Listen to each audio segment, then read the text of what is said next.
কতদিনের এত বছর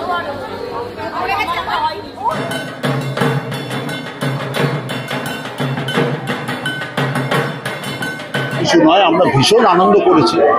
ন্যাচারালি সারা বছরের একটা প্রতীক্ষা, আর কয়েক ঘন্টার মধ্যে তার অবসান হতে চলেছে। একটা বিষাদের সুর তো আছেই, এটা তো মানতেই হবে। পুজোর যে 4 দিনের আনন্দ, সেই আনন্দকে ভুলিয়ে এখন মানুষের মনে বিষাদের সুর। কারণ উমা পাড়ি দেবেন আবারও কৈলাসে। সকাল থেকে হুগলির কন্যগড়ে ঘোষাল বাড়িতে শুরু হয়েছে দেবীকে বরণ করার পালা। বরণ করে সিঁদুর পরিয়ে মাকে নিয়ে যাওয়া হবে বঙ্গভঙ্গি নিরঞ্জনের পথে। বাড়ির মহিলারা সাদা শাড়ি, লাল পাড় মাথায় ঘোমটা দিয়ে ঠাকুরের বরণ করলেন। সবাই মিলে একসঙ্গে মেতে উঠলেন সিঁদুর খেলায়। 571 বছরের ঘোষাল বাড়ির দুর্গাপুজো জেলার অন্যতম প্রাচীন পূজাগুলির মধ্যে একটি।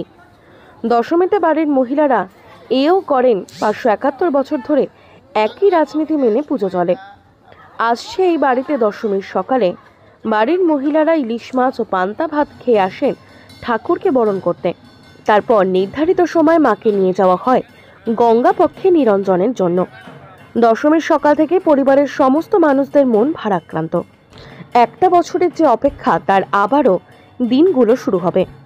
পুজোর দিনগুলো একসঙ্গে সবাই মিলে হই হুল্লোড় করে আনন্দ করে কাটিয়েছেন, সেগুলিকে মিস করবেন এমনটা বলছেন পরিবারের লোকেরা।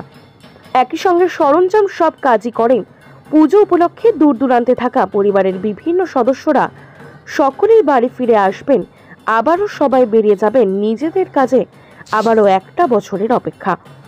তবে মায়ের ভাসানের পর থেকেই সকলে আবার দিন গোনা শুরু করবেন আগামী বছরের জন্য।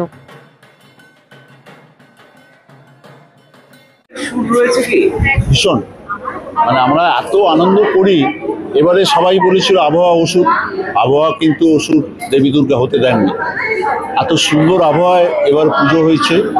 অনেক আশঙ্কা ছিল, কিন্তু সেসব কিছু নয়, আমরা ভীষণ আনন্দ করেছি। ন্যাচারালি সারা বছরের একটা প্রতীক্ষা, আর কয়েক ঘন্টার মধ্যে তার অবসান হতে চলেছে। একটা বিষাদের সুর তো আছেই, এটা তো মানতেই হবে। এত বছরের আসলে একটা ঐতিহ্যপূর্ণ পুজো, হই হুল্লোড় করে একসঙ্গে কাটানো, আজ আমার দশমী। কি বলবেন গোটা পরিবারের লোকজন আপনারা কেমন কাটালেন পুজোটা? এবং আমাদের সবচেয়ে বড় কথা হচ্ছে 571 বছর ধরে যে সমস্ত রীতিনীতি দিয়ে পুজো শুরু হয়েছিল, সেই রীতিনীতিগুলো পুরোপুরি সব চালু আছে এবং কখনো এই পুজো বন্ধ হয়নি। আজও একইভাবে চলছে। আমাদের রীতিনীতির কোনো পরিবর্তন হয়নি। এর জন্য আমরা গর্বিত যে আমাদের পুরুষ মহিলা যাদের যা আছে কাজ, তারা সবাই ভাগ করে, এবং আনন্দকেও সেইভাবে আমরা এই 5 দিন ধরে ভাগ করে ভীষণ আনন্দ করেছি। কিন্তু আজকে ওই বারবার সেই বিষাদের কথা আসবে। আজকে সত্যি উমা চলে যাচ্ছেন, তার নিজের লোক। আবার 1 বছরের অপেক্ষা করা ছাড়া উপায় নেই।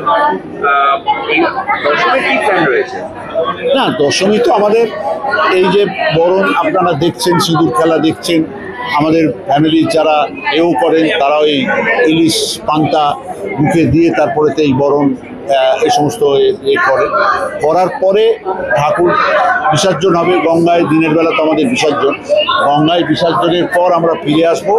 আমরা একসঙ্গে দশমীর সব অন্ন ভাগ করে মধ্যাহ্ন ভোজনটা করব,